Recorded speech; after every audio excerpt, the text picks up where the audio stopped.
I'm trying really hard, or I tried really hard to really wait to open this box tomorrow because this is just a part of the shipment, but I think I really have to open it now. I realized you didn't see the box because it was off camera, but if you recognize the sticker, this is from mpb.com.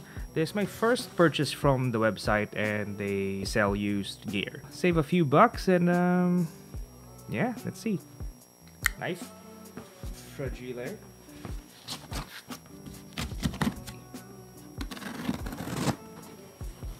Paper. Alright, let's start with this. It's like a brochure for MPB. You can also trade in your gear. Looks like there's some basic photography information here, like the exposure triangle, rule of thirds, shutter speed, aperture. Beginning with your photography journey. That's very good. And this is what I got. It is very exciting. I thought so on their website they have descriptions of what comes with the camera or what you're buying. I didn't think it will come with the original box, but I guess it did for me. Honestly, I actually can't remember what that list was, because when this camera popped up that was available, I bought it right away because they were selling like hotcakes. I'm not really sure if that's the saying, but you know what I mean. So this is the Fuji X-E4. It's actually funny, when this came up, I snagged it right away, and then because I didn't want to like lose the opportunity again, and I was like, let me just check keh.com. It's another used camera website. They had the Fujifilm X100V that everybody's going crazy about, and I was like, oh man, I missed that opportunity too. Because if you actually think about it, you buy the body, this body, and a lens or a few, because this is an interchangeable lens camera. It's almost the same price as the X100V. Although used X100Vs right now are kind of, I think it is priced like it is brand new. So I'm not sure if that's a good deal, but I guess if it's really that great of a camera, then it is. I think it's also priced for your chance to actually buy it, because it's nowhere to be found. So there were two during that time, and of course after a few hours, not really sure anymore. I think after a few hours they were both gone. Same as one X-E4 a couple of weeks ago that I was like, I put it in my cart, and then maybe not even 15 minutes and they were all gone. So now I have this. Yes, so this will be a two-part video. Well, you know, one video, but I'm filming this tonight because I can't wait to just open it. And tomorrow will be the lenses. More on that in a little bit later. Let's focus on this. Let's focus on this X-E4. Here we go. Let's see what the best way to do this without dropping it. It's gonna be you guys that'll be seeing this for the first time. I don't know what's in there. Alright, so what's in the box? There's an mpb.com star. So it came with this star. Focus, dude. There we go, MPB. And it says, when you're finished with me, plant me and watch me grow. This seed paper snowflake contains wildflower seeds. Just plant it in soil, add water and natural sunlight. It's pretty neat. Okay, we're actually growing some garden stuff in the backyard right now, so that's perfect. Alright, Fujifilm paperwork here. Free photo editing software for all X and GFX. Capture One. Download Capture One Express. I'm not sure if Capture One Express is actually a free software anyway, or is it really just free for Fujifilm owners? I'm not sure. I never really looked into it. I use Lightroom, but I'm open to trying out other stuff. Manual. There's an adapter of some sort stuck in here. This is a USB-C adapter of some sort. Okay, the strap. And now, let's see the camera take off. Whoa. Oh my gosh. I'm very excited. There's a battery here. This is a... Oh, wait a second. I feel like there's a little dent there. Oop. I'm not sure. Maybe it's just... Yeah, it does feel like there's a little dent on this battery. Oh, interesting. This is a real Fujifilm battery, not a third party, but that will... That's not good if it's not gonna work. Or I will probably message support tomorrow about this. So I've never seen an X-E4 in the wild, and this is pretty exciting seeing how tiny it is. This adapter charger looks like this is third party. Charger cable, USB-A to USB-C with the adapter that has a USB-A plug somewhere there. I don't know what the real Fuji adapter would look like, but here you go. The website is actually pretty cool. When you're buying a camera from them, it's used, and the pictures that you see are the actual pictures of the item that you will receive. And they have a list on the, like just below the photos, they have a list of things that would come with your purchase, like the original box, if it's coming with the original box or not, if it comes with the Fujifilm strap, if not, or third-party chargers and all that stuff. I don't know what this rubber, there's a rubber thing here that came with it. I don't know where that goes, but here we go. What? Okay, so I don't know if that's the thing, but I pulled it out of the box and the battery compartment was just open. I don't know if you see that. It's just open that way. So yeah. Alright, I actually recently saw a video about this. It doesn't, the X-E4's battery door doesn't click close. You have to manually lock it this way. So it is interesting that this came in the box with the door open. Hopefully it's fine. I think it's fine.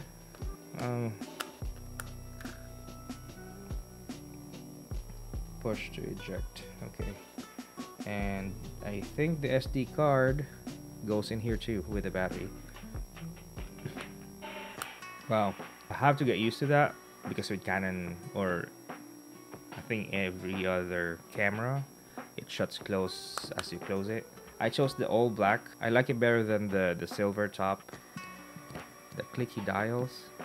So that's the box. Really cool box, really nice texture, real nice black box. You have the package contents here: digital camera, rechargeable battery, USB cable, headphone adapter, which we had the USB-C one, and the shoulder strap, which we had all of those, except I think by default it might actually not come with a power brick for the charger, and they just included a third-party one. It doesn't say here, it just says USB cable. Looks like this camera only supports SD XC1s.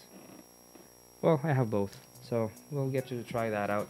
Let's see if this battery is charged a little bit. I guess we do want to look at that manual real quick, huh? English is towards the back. It depends on how you open it. Japanese first, and then English. I have a diagram of the parts of the camera. See this? We'll study that later. I wonder if you charge the battery while it's in the camera, because it didn't really have a cradle or anything. Charging the battery. Okay, let's put the battery in. Putting the battery in. Boop. Haha. Did I put that wrong? Maybe this way. There we go. Put that wrong the first time. Closed it. So the lenses didn't come with it because I ordered them the same day, but I ordered the lenses. I ordered two because I need to choose one, so one's going back. I ordered the lenses too late in the day. So, word of advice, don't be spoiled by Amazon when you're buying from MPB. I think that there's a cutoff on Friday when they're shipping it right away. I bought this just right before 4 p.m. and I think after a few minutes I already got the email that it got dispatched and shipped pretty soon after that. But then at least the first lens that I bought later on that day, later on Friday around close to 6 o'clock, did not ship or not even get dispatched. Yeah, until I think Monday. They do like their weekends, I think. It's okay. I'm just spoiled with Amazon that sometimes you get your stuff the same day. Not a big deal. Let's just see if this battery has a charge. Looks like this is the on and off toggle switch here. You see that? Click it to on. There it is. It's on. Looks like battery status is full. I moved the joystick and it started moving the focus point menu. The screen looks very nice. Let's see if it's touchscreen. I think it is touch. Nope. Is it not touchscreen? Huh. Interesting. The joystick seems to be good. I thought it was touchscreen. I don't know. Like I said, I feel like I've confused myself with all the videos that I was watching about this camera. But anyway, alright, we can't really do anything right now. Where's the back button? Oh, there it is. The back button is the one with this display right here. Display and back. All the way here at the bottom here. There we go. Buttons doesn't seem to be like very clicky. Play button is okay. Drive, delete. Yeah, there's a little bit of travel there. The menu and the back button doesn't seem to be very tactile. I don't know if that's a thing because this is used. Barely feel a travel in this button. I don't know if that would be a problem down the line, but we will find out, I guess. Exposure compensation dial here. Shutter speed. Very light. I have a battery on now. We'll find out tomorrow how it feels with the lens. But oh, I guess I can't see anything. See what's inside here. I think let's turn it off first. And there's that tiny sensor. There we go.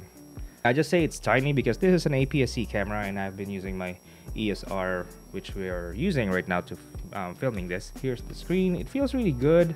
I don't really see any cracks or scratches on the screen. Let's see the hinges real quick here.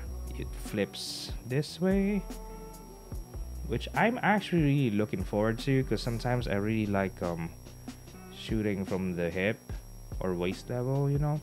So it extends this way, it extends out, and you can look up, look down, and then you can raise it up that way. Let's see if it's. Is there another way? It's up. There we go.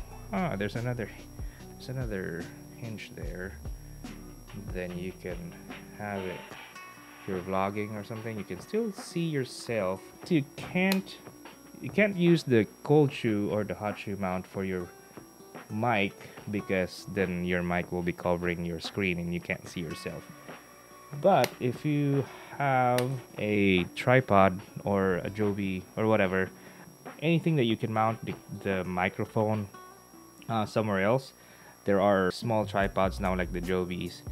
Well, similar to the Gorilla Pod. I don't think Gorilla Pod have attachments like that. I'm not sure, but maybe there is. That there's a cold shoe at the side where you can put your mic. This door feels really nice. It feels very satisfying feel and sound. That's where your mic goes and remote. Okay, so I think in that menu thing that we saw, it like you can switch between mic and remote and you have to switch manually maybe.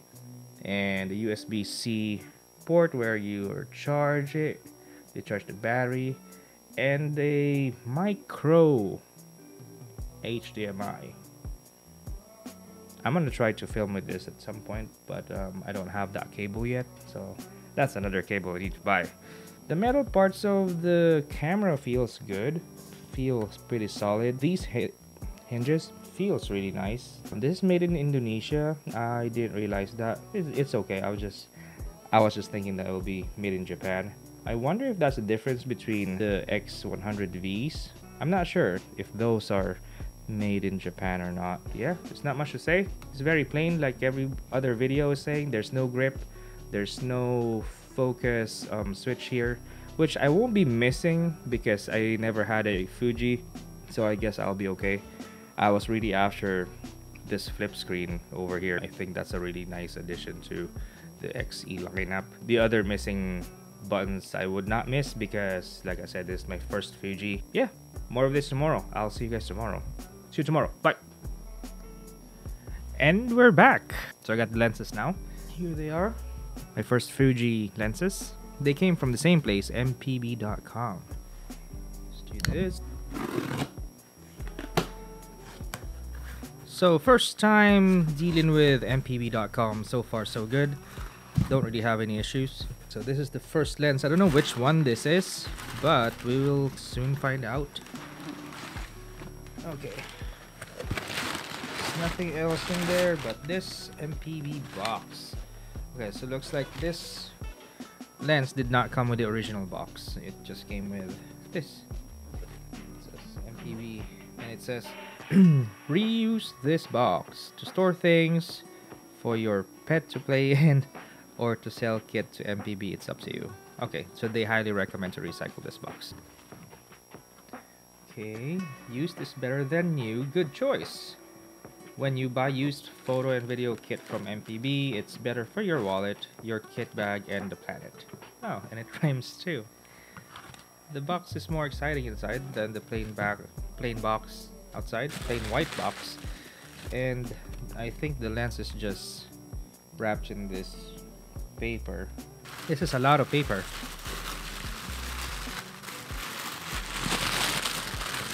Memory card full, so I don't know where it stopped.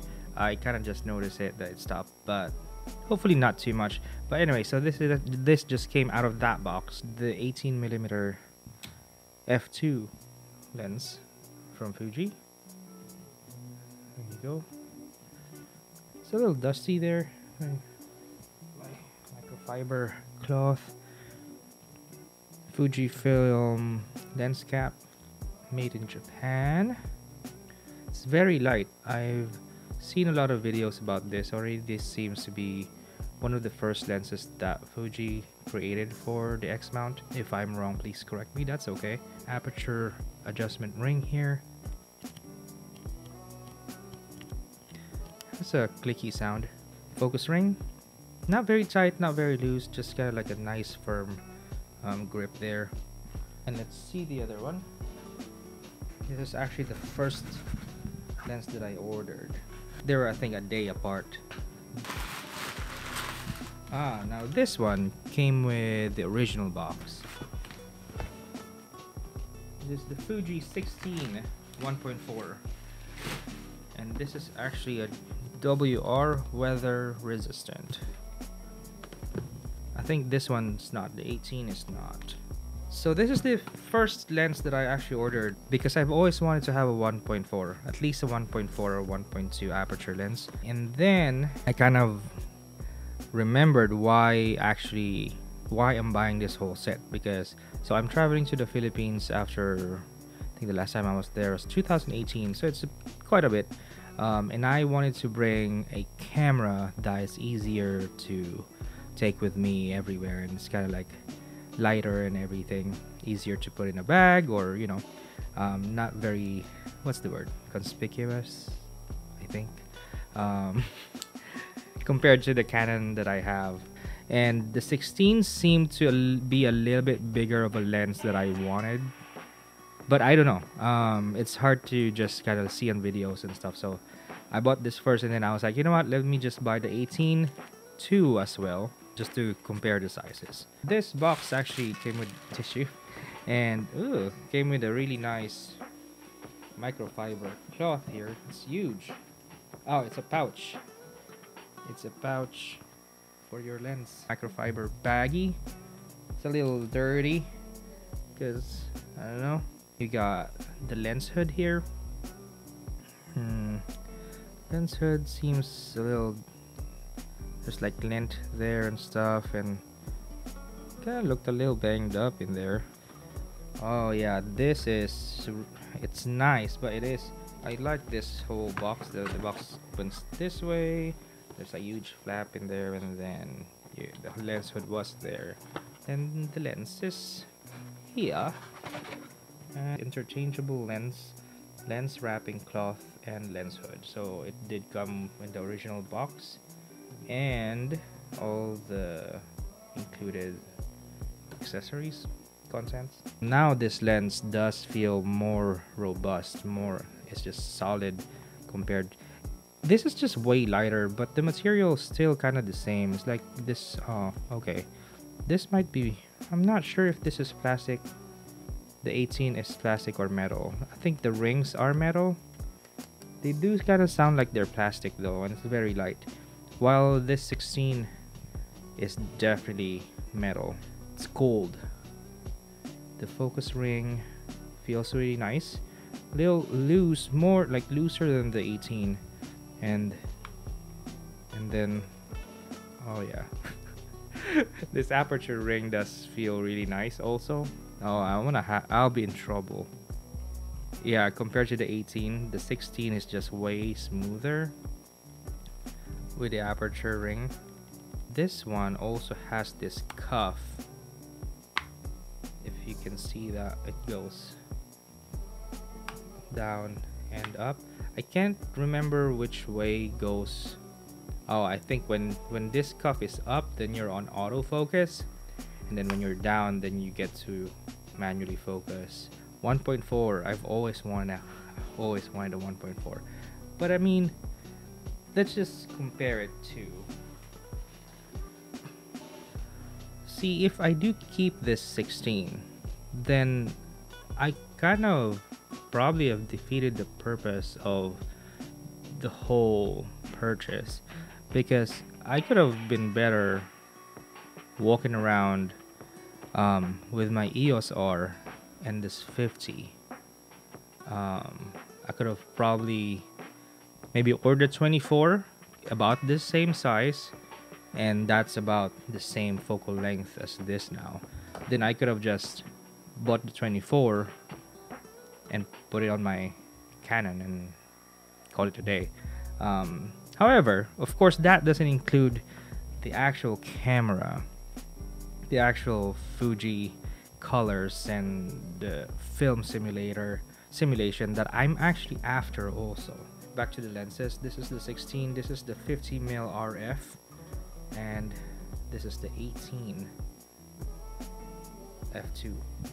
Oh man, this is gonna be hard because this just feels so good, and it's 1.4, and it says, where does it say? It says weather resistant here. I don't know if you can see that. There it is. Weather resistant. Now, the X-E4 is not weather resistant. There's no weather proofing or seal or anything. So it might not really matter. But I feel like, you know, like the newer cameras right now, as long as you still kind of conservatively use it under, I don't know, light rain and not really run through like really heavy rains, I think you'll be fine. So I got the camera here last night, made sure it's charged for the arrival of these lenses, and then let's see how it goes. This is the 16. Oh man, this is really nice. You can see that. This is the weather sealing on the side here. You can see me upside down. I think the R means that you have an aperture ring, and WR is weather resistance. Oh, very solid. Not too heavy. It's okay. About the same weight, I guess, the 85 1.8. So this is the 85 1.8 EF. Yeah, so they're about the same. I think the Fuji is just a little slim, a little bit slimmer, kind of like more square-ish that way, while this is a little kind of shaped like a potato or an onion, I don't know, kind of roundish. weight about the same, while the 85 1.8 really is more plastic than this metal lens right here. But let's put it on the camera. I also got a thumb rest here. I did not buy the Fuji one because it's this one I got from Amazon. I think Haug, this one, that brand. I'll put the link in the description below if you guys want to check this out.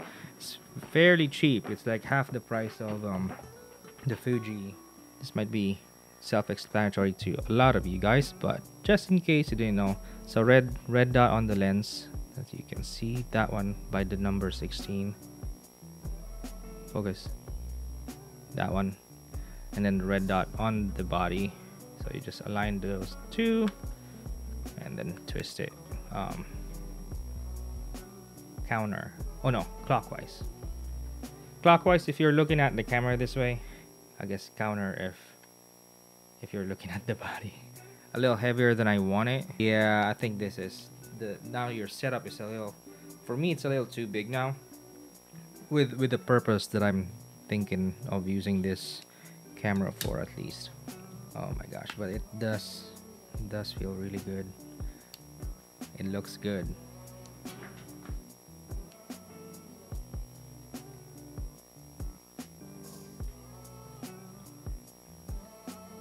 Oh, focusing distance is pretty good also.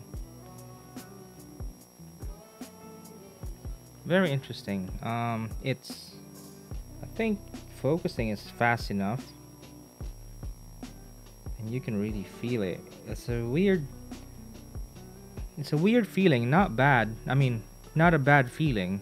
I don't know how to describe it. It hunts, but then I really like it just because, I don't know, I feel like I have more connection to what's going on.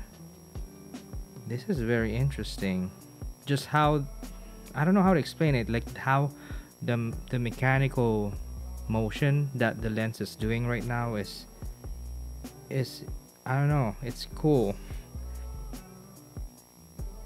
It might not be for everybody, maybe because I'm just used to having like faster focusing motors on the Canon RF mount, STM motors, and this one's a ultrasonic one. But this seems to be, I don't know how to describe it. Oh, the screen just kind of got laggy on me. So I didn't get to test it at all last night because I didn't have lens. But I didn't even click on the shutter last night. And I thought I will have a difficult time half press focus, but it seems to be okay. I'm just so used to having back button focus. Wow, this is cool. Not quite macro, but close enough. It's pretty cool. You get details. Like that sound. Okay, so it does get heavy. I had another card full incident. So now I have the 18mm on the camera now. This does feel a lot more with what I was looking for, just with the size and the weight. The 16 did seem to be just a little too big. Still pretty fast focusing. It is pretty loud. Focusing distance I think was better on the 16. Just a very, very nice depth of field on the 16. I get it, it's a 1.4. I know it's not that much of a difference, 1.4 and 2, but is it though? Let me know what you think. I like the sound of that shutter. I'm gonna have a hard time adjusting to this. I usually use my left eye. I think I can get used to this. Although you can still use it, it's just gonna be covering your face still.